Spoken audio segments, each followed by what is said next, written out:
kita akan berdoa dan membaca firman Tuhan.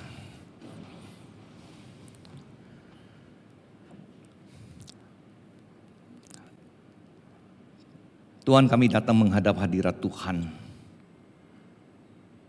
Bukan hanya sekedar satu rutinitas di dalam kami beribadah. Namun kami percaya keberadaan daripada Allah. Dan iman kami kepada Tuhan nyata adanya.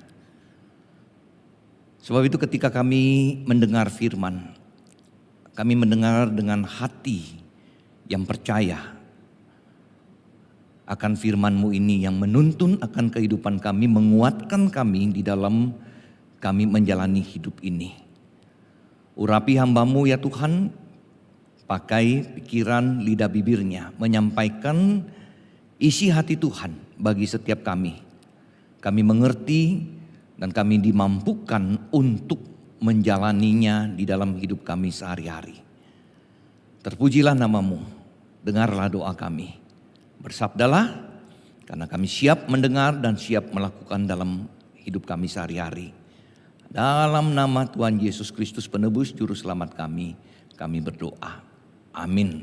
Tetap berdiri saudara, kita sama-sama membuka firman Tuhan di dalam kitab Mazmur nomor yang ke-73. Saudara, kita membaca kitab Mazmur nomor yang ke-73. Saya akan bacakan ayat yang pertama dan yang kedua, kemudian nanti beberapa ayat yang saya pilih lagi ya. Mazmur 73 ayat 1 dan 2 terlebih dahulu. Sudah temukan Mazmur 73. Sesungguhnya Allah itu baik bagi mereka yang tulus hatinya, bagi mereka yang bersih hatinya. Tetapi aku sedikit lagi maka kakiku terpeleset, nyaris aku tergelincir. Ayat yang ke-12. Sesungguhnya itulah orang-orang fasik, mereka menambah harta benda dan senang selamanya.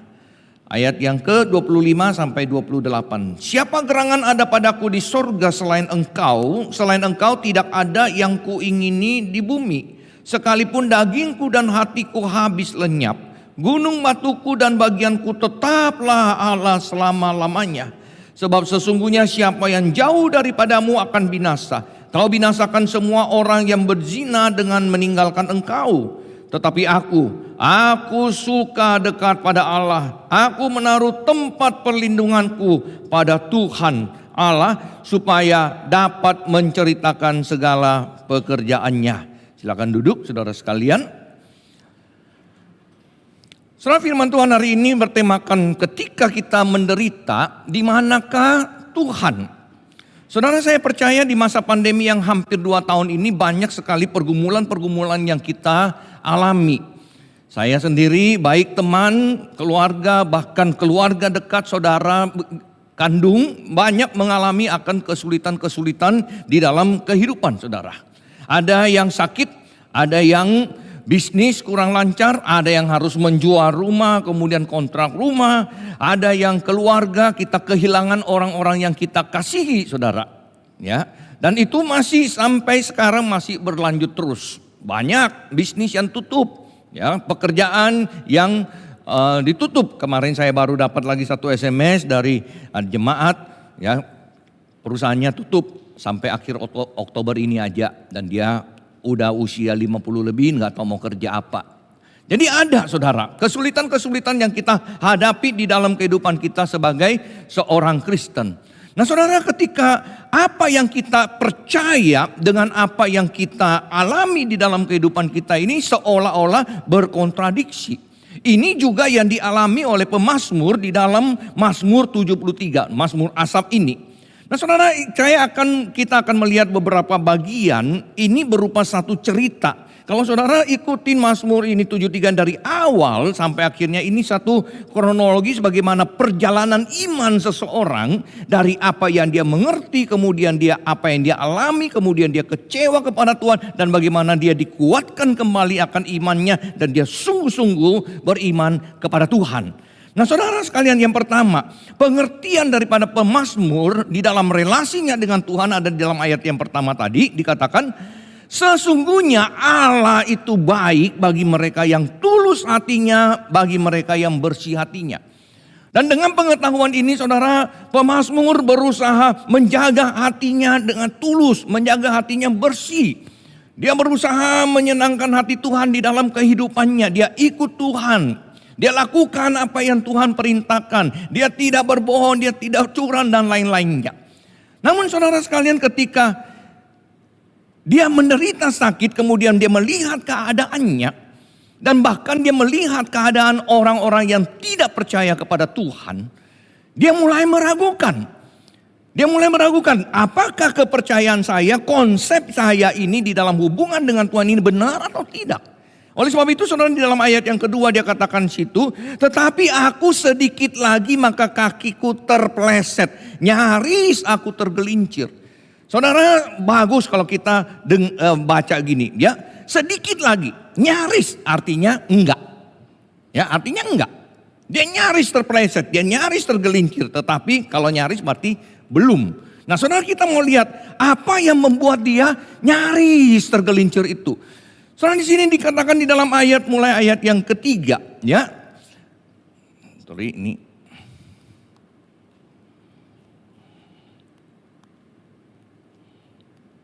Ya.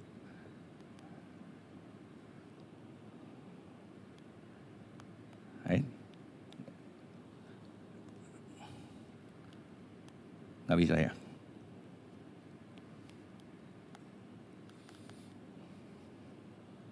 Ya, jadi saya ikutin aja Pak. Jadi saudara ikuti aja di Alkitabnya ya saudara. Nah saudara sekalian,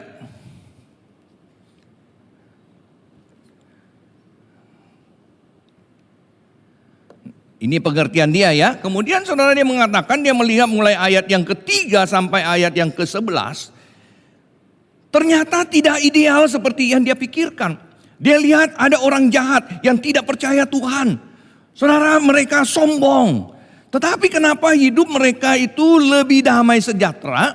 Mereka itu sehat-sehat, gemuk-gemuk, tidak susah, tidak kena bencana.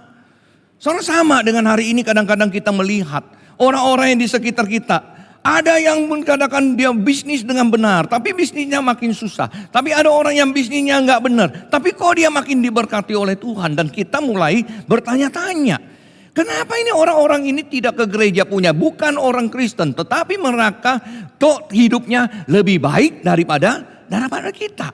Dan saudara, kemudian kalau saudara melihat semuanya di sini, bahkan orang ini dikatakan dia congkak, berpakaian kekerasan, bahkan di situ mereka melawan langit, melawan Tuhan, ya, mereka itu tidak percaya kepada Tuhan. Dan ini saudara membuat pemazmur akhirnya mengatakan tadi di dalam ayat yang ke-12, dia sia-sia, percuma saja saya mengambil hidup dengan benar, membasuh tanganku tanda tak bersalah. Di mana Tuhan? Dia mulai kecewa. Dia mulai meragukan Tuhan. Saudara sekalian, di dalam hidup kita sebagai orang Kristen, betul saudara, firman Tuhan banyak ya. Tuhan adalah gembalaku, takkan kekurangan aku, yang memimpin aku, menuntun aku ke air yang tenang, ya, ke rumput yang hijau. Dia akan menyertai kita. Tetapi jangan lupa di dalam Mazmur 23 juga tercatat, sekalipun aku berjalan dalam lembah kekelaman, aku tidak takut bahaya. Artinya saudara, di dalam kehidupan pemazmur ini ada waktunya, ada masanya dia mengalami, ada musuh, ada lembah kekelaman di dalam kehidupan dia. Tetapi dia tetap percaya di saat itu ada penyertaan Tuhan. Nah saudara, saya lanjut dulu di sini. Ya, dia berusaha mengerti. Akhirnya saudara, dia mengatakan, saya sulit sekali mengerti. Kalau menurut rasio, menurut pemikiran saya, ya, harusnya Tuhan itu menyertai kita anak-anak Tuhan. Bukankah janji-janji daripada Tuhan? Bahkan saudara, kita sering dengar khotbah, kita baca firman Tuhan, klaim firman Tuhan dalam hidup kita. Gitu kan? Nah saudara sekalian, tapi kemudian dia berusaha mengerti. Dan dia katakan di sini ayat 17, sampai aku masuk ke tempat kudus Allah. Memperhatikan kesudahan daripada orang-orang yang tidak percaya kepada Tuhan. Dulu pemazmur ini di kesimpulan awalnya saudara, dia hanya memikirkan percaya Tuhan, benefitnya itu adalah hidup di dunia ini. Saya kalau percaya Tuhan, Tuhan akan pelihara saya. Saya kalau percaya Tuhan, kerjaan saya lancar. Saya kalau percaya Tuhan, keluarga saya, anak-anak saya semuanya sukses, berhasil dan baik adanya. Saya kalau percaya Tuhan, saya tidak akan mengalami sakit penyakit. Apalagi sakit penyakit yang mematikan. Enggak. Kalau kita percaya kepada Tuhan, kanker stadium 4 pun kita klaim di dalam nama Tuhan Yesus bisa sembuh. Itu kita anak-anak Tuhan, gitu kan? Konsepnya begitu, saudara. Tapi betul enggak, saudara? Betulkah demikian? Kita melihat bahkan di dalam Alkitab, enggak begitu, saudara. Nabi-nabi yang melayani Tuhan dengan luar biasa mengalami penganiayaan.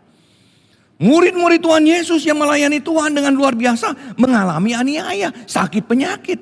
Bahkan Paulus saudara yang menuliskan sekitar 13 kitab ini dalam perjanjian baru. Mengatakan duri di dalam dagingku itu tetap ada bersama dengan dia. Kenapa Tuhan tidak sembuhkan? Murid-murid Tuhan Yesus dianiaya, disiksa. Bahkan sampai hari ini saudara banyak orang Kristen yang mengalami penganiayaan, kesusahan. Selama kita hidup di dalam dunia ini saudara, kita tetap pasti akan mengalami apa yang menjadi natural disaster yang kita alami dalam hidup. Gempa bumi, rumah-rumah hancur apakah rumah orang Kristen gak hancur? Kita nyetir mobil saudara di jalan, kita kebut begitu ya. Wah Tuhan akan menyertaiku. Tuhan akan pimpin. Saya mau ke gereja misalnya orang tinggal jauh-jauh gitu ya. Tangerang kemudian mau pergi ibadah jauh. Wah dia tahu ini kalau saya lewat jalan tol kira-kira 40 menit. Tapi telat dia. Tinggal 30 menit. Baru mau ke gereja. Ah Tuhan saya mau ke gereja. Tuhan sertai saya. Mau ke gereja loh Tuhan. Mau ke gereja loh. Ya bukan ke tempat gak bagus, ke gereja baik. Tuhan sertai saya, kebut deh. Lari, kenceng 100, 120, 130. Ya, pecah ban. Wah tetap jalan. Ya, banyak pecah 1, tinggal 3, tetap jalan. Kenapa? Ada malaikat Tuhan yang memegang rodanya. Waduh gitu ya. Ya, enggak kecelakaan. Enggak begitu saudara. Pecah ban ya ketuling. Ya, makanya saudara, orang ada yang bilang kalau nyetir mobil itu lagu yang kita nyanyikan. Kalau saudara suka nyanyi, kalau nyetir mobil, kecepatan mobil itu tergantung dengan lagu yang kita nyanyikan tergantung dengan kecepatan mobil. Ya, kalau lari 80, Tuhan sertailah hamba-Mu. Ya, wah Tuhan menyertai. Ya, lari 100, wah Tuhan akan memimpin saya, menyertai saya, menjaga saya. Kalau udah 150 saudara mobil kebut.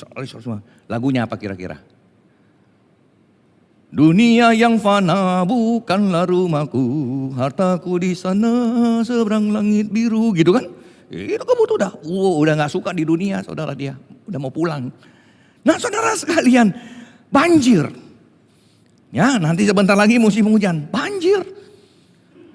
Wah kita banjir, wah dulu saya di Greenfield Taman Ratu kalau udah hujan itu waduh. Wah saya anak Tuhan, saya berdoa. Tuhan banjir boleh datang, tapi saya anak Tuhan, saya klaim janji Tuhan. Air tidak akan masuk rumah saya. Ya dalam nama Tuhan Yesus air-air itu pergi ke tetangga semua. Begitu ya kan. Wah hujan lebat. Besok bangun pagi-pagi, kering. Saudara buka rumah. Lihat jalanan, 1,5 meter di jalan. Lihat tetangga yang bukan Kristen sebelah kiri. Atap mobil nggak kelihatan, tenggelam. Lihat ke kanan, agama lain juga. Waduh, anjingnya udah ngapung mati, gitu ya. Saya kering, haleluya, puji Tuhan, orang Kristen, gitu kan? Ada yang pernah ngalamin begitu, saudara? Di kompleks saudara banjir, rumah saudara nggak banjir? Banjir. Saya dulu teman udah banjir, kerok air, tetap kita ngalamin, saudara. Saudara, kalau kita tidak mengalami apa yang orang alami sebagai natural disaster begitu, kita nggak usah mengabarkan Injil. Orang semua akan percaya Tuhan Yesus, saudara. Waduh, anak Tuhan, Pak Pendeta. Lihat tuh rumahnya Pak Pendeta. Kering. Nggak ada air sama sekali loh. Wah, luar biasa. Tuhannya hidup. Gitu ya kan. Kita ke rumah sakit. Tanya ranjang ini. Sakit apa Pak? Oh, diabetes. Ini sakit apa? Darah tinggi. Ini apa? Jantungan. Ini apa? Oh, Bapak Kristen? Bukan. Ini kena. Ada enggak yang Kristen sini? Enggak ada. Wah, luar biasa saudara. Haleluya. Rumah sakit tidak ada orang Kristen. Enggak ada yang masuk. Kenapa? Wah, kita baru sakit aja, baru gejala. Dalam nama Tuhan Yesus, sembuh. Wah, luar biasa. Gitu kan? Nah saudara sekalian, betul. Ada penyertaan Tuhan. Tapi tidak berarti bahwa Tuhan meniadakan semua kesulitan, tantangan hidup, penderitaan di dalam hidup kita.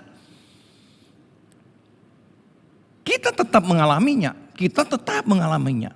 Justru saudara ketika kita bergumul bersama dengan Tuhan.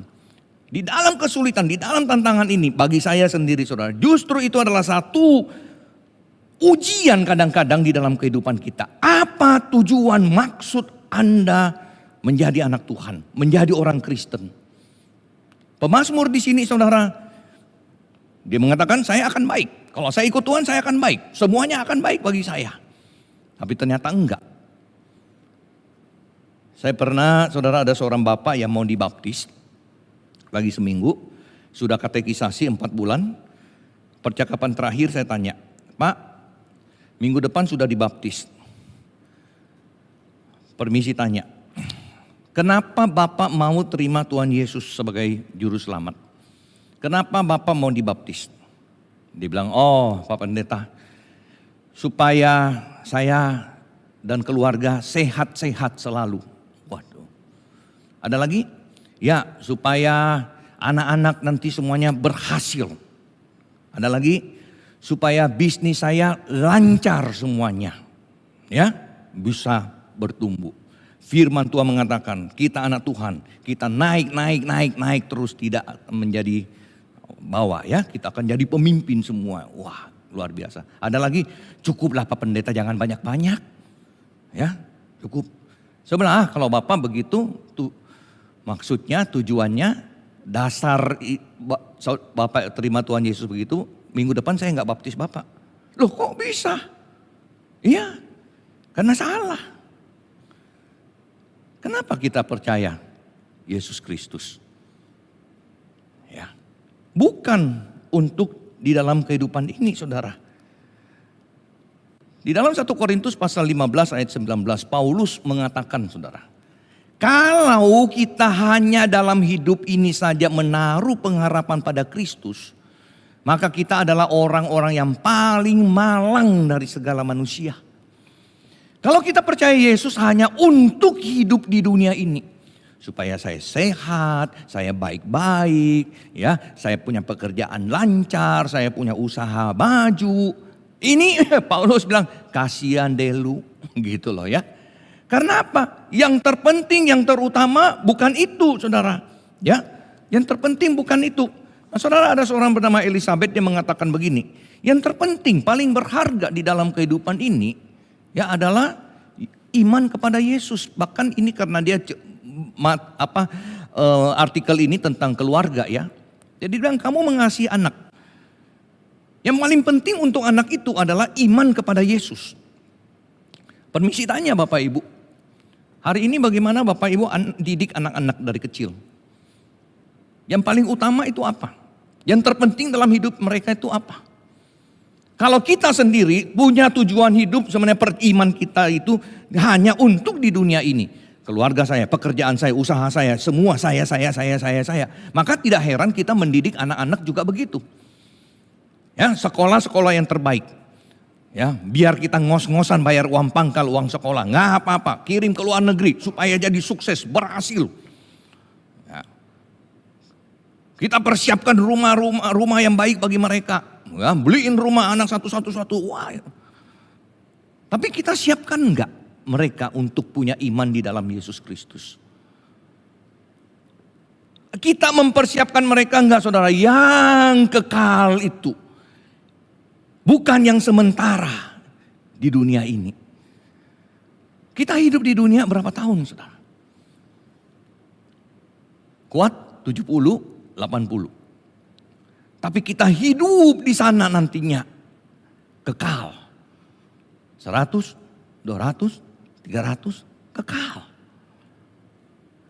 Nah, saudara, di dalam 1 Korintus 15, Paulus sekali lagi memberitahukan kepada kita, yang terpenting kita ikut Tuhan itu apa? Nah, ini ada 4 terjemahan, LAI, Bahasa Indonesia Sehari-hari, ya, ITB, Bahasa Indonesia Sehari-hari, BIS, Mandarin, dan Inggris. Saudara lihat kesamaannya. Paulus mengatakan, di dalam apa yang saya terima dan sekarang saya beritakan kepada kalian semua.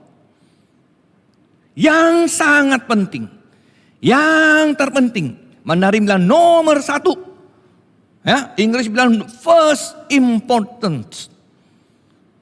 Bahwa Kristus mati menebus dosa, dan itu berdasarkan firman Tuhan. Bukan saya, Paulus, yang mengatakan, firman Tuhan yang hidup yang mengatakannya. Jadi saudara, iman kita kepada Kristus yang terpenting kematian Yesus di atas kayu salib menebus dosa kita, dosa-dosa kita. Jadi yang terutama, saudara, adalah iman di dalam kita menghadapi segala sesuatu. Bukan yang hari ini kita hadapi, tapi akhir daripada perjalanan kehidupan ini. Kalau kita punya pengharapan kepada yang kekal, kita bisa menjalaninya ini dengan teguh, beriman, dan tidak pernah tergelincir. Saya pernah baptis satu keluarga, saudara, 3 generasi. Ya, neneknya meninggal. Sebelum meninggal percaya Tuhan, puji Tuhan. Waktu kedukaan kita kebaktian penghiburan, kemudian khotbah, di mana sekarang neneknya berada, apa gini-gini. Dan maukah kita satu keluarga nanti berkumpul bersama-sama dengan oma yang terkasih. Saudara, anaknya, ya, suami istri bilang, kami mau, ya, percaya Yesus. Suaminya, si opa, mau juga. Kemudian dengan cucu. Baptis 1 kali mereka setelah katekisasi, kakek, anak, sama cucu. Ya, kakeknya udah usia 82. Katekisasi 2 kali aja. Ya, gak usah banyak-banyak, saudara. Kakek 82 kita ngomongin Allah Tritunggal, dia puyeng. Dia Allah Tritunggal. Nah, yang penting percaya Yesus, Yesus adalah Allah, kamu penebus dosa, percaya. Ya udah. Saudara, 2 tahun kira-kira setelah baptis, sang kakek sakit. Cancer. Ya. Dan istrinya juga waktu sakit meninggal, cancer juga. Jadi waktu dia lihat dia sakit cancer, dia sudah ngalamin susahnya. Ya, dia pergi rumah sakit, bola-balik ke Singapura, waduh. Jadi dia bilang, saya nggak mau. Saya nggak mau kemo, saya nggak mau. Tapi anaknya kasihan, Pak, kemo lah. Nggak usah, saya udah mau ke rumah Tuhan. Luar biasa, saudara. Ya. Tapi anaknya paksa tetap, udah kemo yang tidak bikin sakit. Oh iya. Nah, pergi ke Singapura, kemo, rambutnya nggak rontok apa begitu ya. Setelah berapa kali, tapi ternyata nggak sembuh juga. Ya udah, ayo anak-anak, dia punya anak 3, cucu-cucu, kita jalan-jalan ke China, pergi jalan-jalan. Satu keluarga semua pulang, ya. Enggak masuk rumah sakit yang mahal-mahal gitu, enggak. Di Green Garden punya depan itu rumah apa sih? Royal Taruna ya atau enggak, dia di rumah aja. Ya. Kalau udah sakit bagaimana?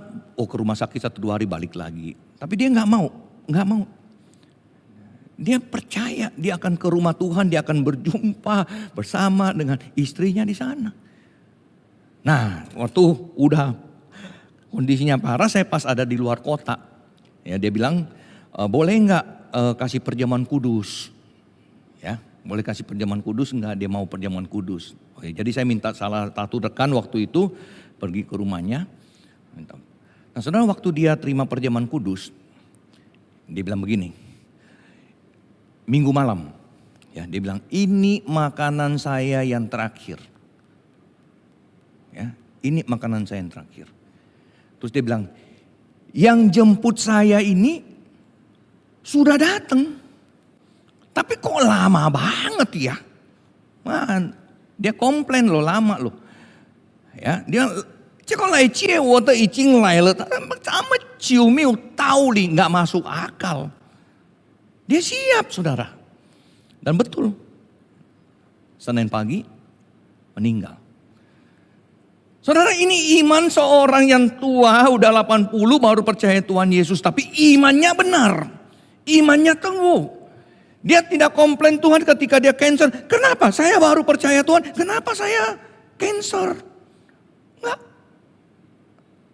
Oh, saya sakit. Ya udah, nggak apa-apa. Saya akan berpulang, saya akan ke rumah Tuhan. Ya. Nah, saudara sekalian, pemazmur kemudian nanti kita lihat di bagian belakang pemazmur bagaimana datang kepada konklusinya yang kedua.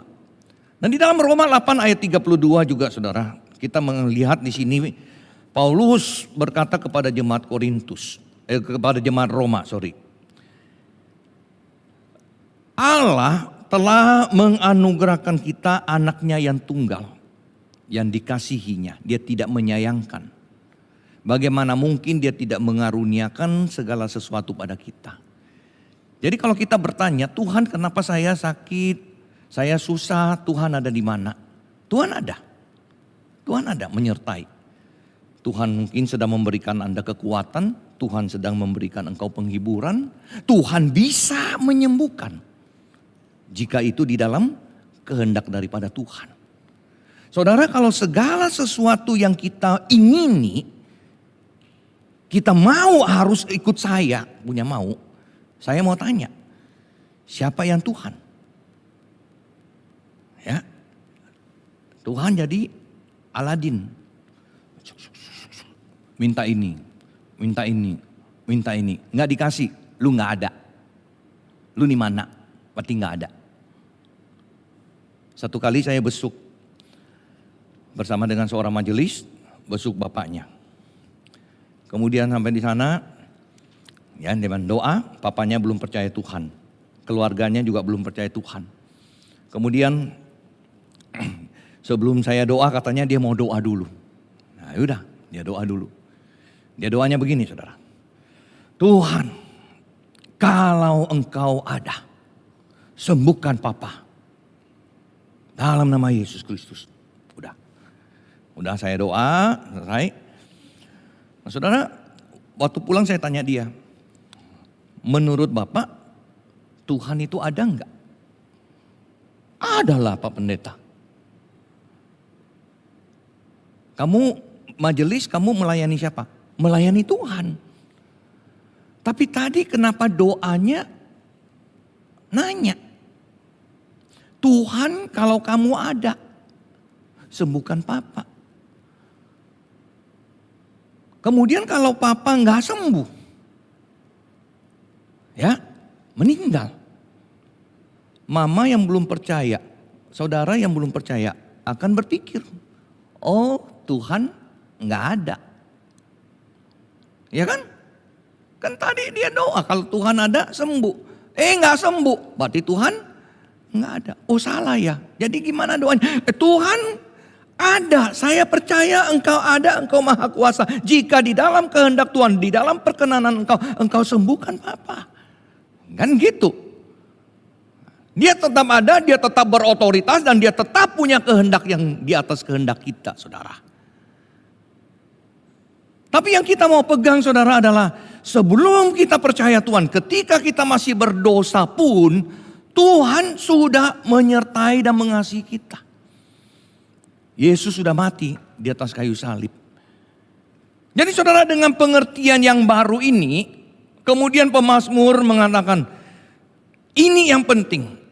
Di sorga yang penting, bukan di dunia. Di dunia itu hanya sekejap. Bahkan kita lihat di dalam ayat 20 dia mengatakan hidup di dunia ini seperti kita lihat cermin. Habis lihat cermin sebentar udah hilang. Kita nggak tahu, nggak ingat lagi muka kita. Ya. Pernah nggak saudara kalau jalan-jalan di jalan ada orang yang mirip saudara, saudara tahu kira-kira. Kok ini mirip saya ya? Ada yang begitu nggak? Enggak ya? Saya nggak pernah loh ketemu orang, ini mirip saya. Yang saya tahu, oh ini mirip si itu, ini mirip si itu. Kita sendiri kita nggak tahu. Ini yang firman Tuhan, lihat cermin balik nggak tahu. Waktu singkat. Yang penting yang kekal itu, saudara. Siapa gerangan ada padaku di sorga selain engkau tiada lagi yang kuingini. Jadi fokus dari pemazmur ini sudah beralih, saudara. Bukan hidup saya yang sekarang, bukan kondisi saya yang sekarang, tetapi kondisi yang akan datang itu. Oleh sebab itu, saudara, dia memiliki komitmen yang baru. Ya, jadi baca Mazmur 73 ini hati-hati, saudara. Saya pernah pergi ke sebuah gereja, mereka bacakan Mazmur ini karena kepanjangan dibagi dua. Ya, dibagi dua Mazmurnya, bacanya cuma Mazmur 73 sampai Mazmur ayat 1 sampai ayat 12. Itu kesimpulan pertama, saudara, kita nggak boleh berhenti di situ. Kesimpulan pertama daripada pemazmurnya, sia-sia beriman, sia-sia percaya Tuhan. Ya kan? Nah, tapi setelah dia mengerti yang terpenting, yang terutama, dia lihat yang kekal itu. Bukan yang sementara. Kesimpulan yang kedua, sebab sesungguhnya siapa yang jauh daripadamu akan binasa, kau binasakan semua orang yang berzina dengan meninggalkan engkau. Dan dia katakan, nggak ada lagi yang kuingini di bumi selain daripada Tuhan. Saudara sekalian, bahkan dia mengatakan, aku suka dekat pada Allah. Puji Tuhan, pemazmur nyaris tergelincir, hampir dia meninggalkan imannya ketika dia susah. Bagaimana dengan saudara? Bagaimana kondisi keadaan kita hari ini? Saya nggak tahu. Ya, saya sendiri, saudara, kakak saya, adik saya, ya, jual rumah, ya, kontrak rumah. Nah susah. Kristen, susah. Saya 2 minggu lalu ke Bali. Jalan di Sanur, jalan di Kuta, jalan di Ubud. Toko tutup semua, bisnis tutup semua. Ya. Yang tutup itu yang non Kristen punya semua ya. Ada orang Kristen. Ada jemaat di Bali, tour leader, nggak ada kerjaan sekarang. Ya, nggak ada orang dari China. Susah, hidup susah. Nah gimana? Ya kan? Nah, apakah kalau kita percaya Tuhan kita nggak mengalami semuanya itu? Justru saudara seringkali di dalam kita punya kesulitan, di dalam kita punya tantangan, itu justru kita melihat iman kita murni atau enggak. Iman kita itu sungguh enggak kepada Tuhan, bahwa iman saya ini adalah iman kepada anak Allah yang mati menebus dosa saya. Bukan untuk kesenangan pribadi, bukan untuk keuntungan ketika kita masih ada di dalam dunia ini, saudara. Selama kita hidup, penderitaan, kesulitan tetap masih bisa kita alami, saudara. Tapi yang terpenting kita tidak give up karena melihat yang kekal itu, saudara. Tuhan mampu. Saya percaya Tuhan mampu. Banyak kejadian-kejadian Tuhan mampu. Orang yang sakit sembuh, usaha lancar. Ini Tuhan buka jalan. Banyak sekali saudara kejadian-kejadian. Tetapi tidak selalu demikian. Ya, tidak selalu demikian. Ada kalanya kita tetap harus berjuang, bertahan di dalam segala tantangan, kesulitan dalam hidup ini. Tuhan ada? Ada. Dia ada di mana? Dia ada menyertai engkau. Dia tahu pergumulanmu. Kita jangan pernah give up. Ada sebuah lukisan yang jejak kaki, footprint. Ya, banyak yang sudah tahu kisahnya ya. Dia lihat dua pasang jejak kaki. Kemudian kadang-kadang satu, kadang-kadang dua. Ya. Oh, waktu dua saya berjalan bersama dengan Tuhan. Waktu satu, ini masa susah saya. Masa saya menderita. Tuhan tinggalkan saya. Ternyata salah. Yang satu pasang itu bukan jejak kaki dia. Jejak kaki Tuhan. Di mana dia? Dia terlalu lemah. Dia terlalu lemah. Tuhan sedang menggendong dia. Saudara, kita banyak keluarga, teman, kehilangan orang-orang yang dikasihi. Kita sebagai hamba Tuhan, sebagai gembala, melayani jemaat, kita ikut terbawa emosi kita. Orang-orang ini orang-orang baik. Orang yang melayani Tuhan, orang yang memberi. Orang yang tidak macam-macam orang. Kenapa Tuhan? Dia berpulang. Di mana Tuhan? Keluarganya sulit sekali mengerti. Kemarin saya baru makan siang bersama dengan seorang yang istrinya sakit. Kemudian meninggal, kena COVID. Aduh, susah. Dan saudara, mari kita tetap memegang teguh, percaya kepada Tuhan. Tuhan tidak pernah meninggalkan kita, saudara. Dan kita harus tahu bukan yang sementara ini di dalam dunia ini yang terpenting. Tetapi hidup yang kekal itu. Saudara, tadi saya ke sini. Saya nggak tahu jalannya bagaimana, lewat tol atau apa. Ya saya tahulah kira-kira di daerah sini. Nah, bagaimana saya jalan? Ya, andalin HP. Ya, tadi malam udah cek berapa lama. Oh kira-kira 40. Oh berarti saya harus berangkat jam berapa? Udah, tadi di mobil buka, masukin search Gereja Kristus Yesus Kebayoran Baru. Tak. Start. Mulailah kehidupan saya berjalan menuju GKI Kebayoran Baru, mengikuti ya map ini.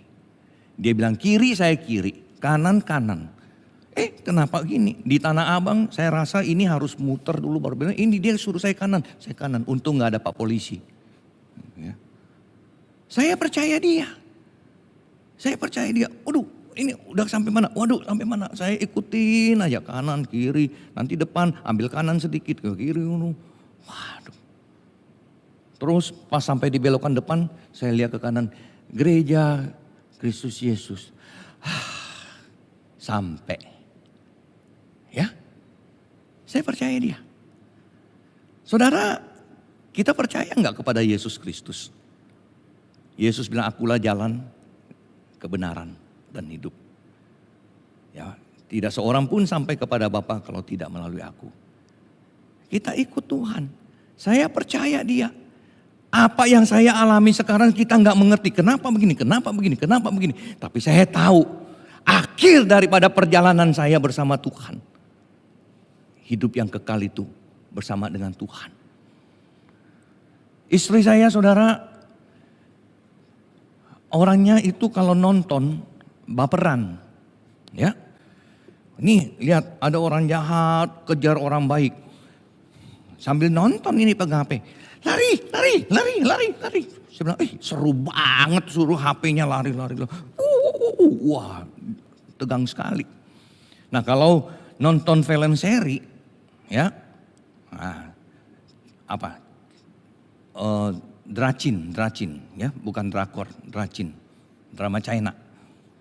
Wah, ada dua laki perempuan ya pacaran gini. Terus ada cewek lain ganggu yang cowok. Ih, jahat. Atau yang ini yang laki ganggu ini. Ih, jahat. Wah, seru banget. Nah, 20 seri saudara. Ya. Nggak tahan dia. Dia langsung lihat nomor 20. Yang terakhir aja. Kawin. Ya, wah jadian nih laki sama perempuannya jadian. Udah seneng dia. Ya kan?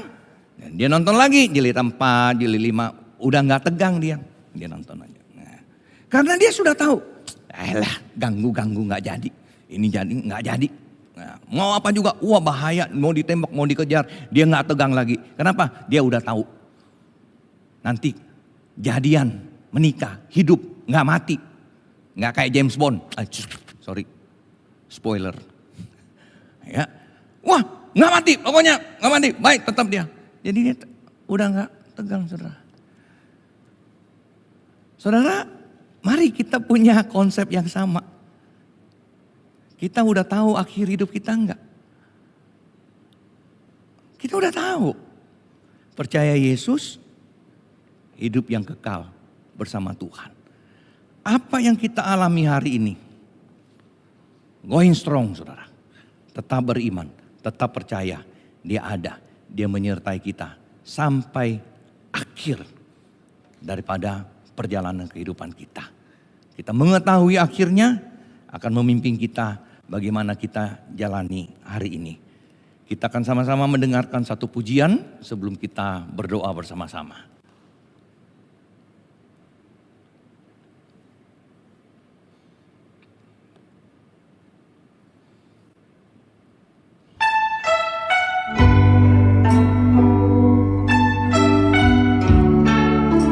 Yesus mati di atas kayu salib, menebus dosa saudara dan saya.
Soal penekanan firman Tuhan hari ini ada dua hal. Yang pertama, saudara, bahwa iman kita di dalam Yesus Kristus adalah iman yang mengakui bahwa saya orang berdosa. Saya butuh keselamatan. Dosa saya harus ditebus agar saya dapat memasuki kemuliaan Tuhan. Tanpa iman kita kepada Yesus Kristus, tidak ada mengalami hidup yang kekal bersama dengan Tuhan. Yang kedua, saudara, adalah iman kita di dalam Yesus Kristus bukanlah semata-mata untuk kehidupan di dunia ini saja. Kesehatan, kekuatan, pekerjaan, keluarga, dan lain-lain. Tidak berarti kita tidak akan mengalami hal-hal kesusahan, penderitaan tersebut. Sebagai anak Tuhan, kita mungkin masih tetap akan mengalami hal itu. Namun kita melihatnya dari perspektif yang berbeda. Kita diberi kekuatan, kita diberikan pengharapan kepada hidup yang akan datang. Kita tidak takut menghadapi apapun yang terjadi dalam hidup kita sekarang. Tuhan tetap menyertai. Satu hari kelak kita semua yang percaya dan beriman kepada Yesus, kita akan kembali ke rumah Tuhan. Dan Tuhan akan menyambut kita. Berkata, engkau adalah hambaku yang baik dan setia. Di saat susah engkau tidak meninggalkan imanmu. Di saat sulit engkau tidak tergelincir. Engkau tetap beriman kepada Tuhan. Saudara, kita akan sama-sama mengambil satu komitmen pada saat ini. Saudara akan mengisi satu form, bisa ditampilkan formnya. Saudara, nanti saudara akan mengisi form dengan mengirimkan WhatsApp ke nomor yang tertera ini, 0896 1998 0426. Saudara mungkin bisa save dulu sekarang, masukkan nomor itu, saudara save supaya bisa kirim WA-nya. Dan saudara tuliskan nama. Dan saudara, hari ini jika firman Tuhan berkata-kata kepada engkau yang belum percaya kepada Yesus Kristus sebagai Tuhan dan Juru Selamat. Dan hari ini engkau berkata, saya tahu saya butuh Juru Selamat. Saya orang berdosa, dosa saya harus ditebus agar hubungan saya dengan Allah dipulihkan. Dan melalui kematian Yesus Kristus di atas kayu salib, saya dinyatakan sebagai orang yang benar. Dan saya akan memperoleh hidup yang kekal itu. Atau yang kedua, saudara, mungkin selama ini konsep kita mengikut Tuhan itu melenceng. Kita hanya berpikir, kalau saya percaya Yesus, saya akan senang, tidak ada kesulitan, tidak ada penderitaan di dalam hidup ini. Maka saudara, hari ini juga mungkin sebagaimana pemazmur diperjelas makna mengikut Tuhan. Saudara saya mau bertumbuh, saya mengenal Tuhan lebih baik. Dan saya mau melayani Tuhan di dalam hidup saya. Sekalipun saat ini keadaan sulit, saya susah. Tapi saya tidak akan menyerah. Karena saya tahu siapa yang saya ikut. Yesus Kristus, anak Allah, penebus. Nah, saudara boleh milih komitmen nomor 1 atau nomor 2. Kita akan sama-sama berdoa, baik saudara yang ada di gereja maupun saudara yang ada di rumah. Saudara boleh merespon dengan mengirimkan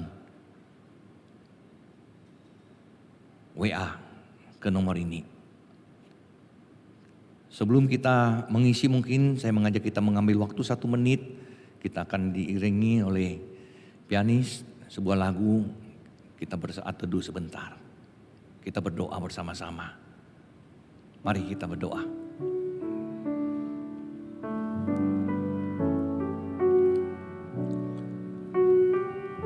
Saudara jangan keraskan hati.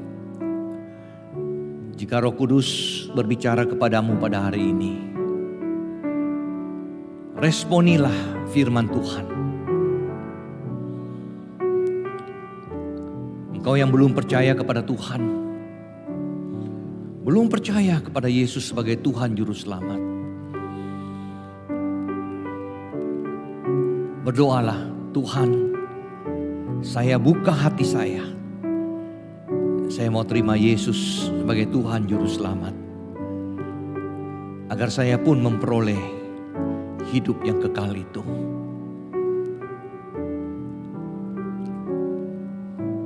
Yang kedua, mungkin saudara selama ini hanya memfokus untuk kehidupan di dunia yang fana ini, untuk kesenangan yang sementara. Namun firman hari ini mengingatkan saudara, yang terutama adalah pengharapan hidup yang kekal itu bersama dengan Tuhan. Dan kau mau berkata, Tuhan, saya mengerti hari ini Tuhanlah yang terutama, bukan saya. Memuliakan, melayani Tuhan lebih utama dari segalanya. Sebagaimana pemazmur berkata, selain Engkau tiada yang kuingini di bumi, di sorga.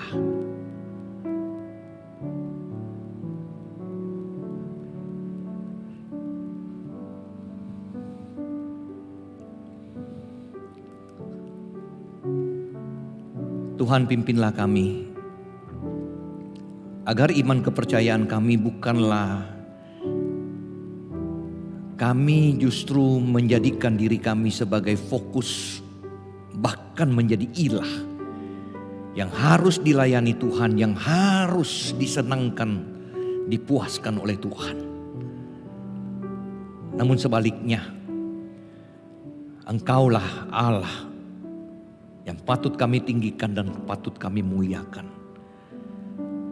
Apapun yang terjadi hidup kami ini, kami tahu Tuhan tidak pernah meninggalkan kami, karena Engkau telah memberikan yang terbaik. Sebelum kami mengasihi Engkau, Engkau terlebih dahulu mengasihi kami. Sebelum kami berbalik dari dosa kami, Engkau telah mati di atas kayu salib, ya Yesus, untuk menebus dosa dan pelanggaran kami. Kasih yang agung, kasih yang mulia. Terpujilah namamu ya Tuhan. Terpujilah namamu. Dalam nama Tuhan Yesus Kristus kami berdoa.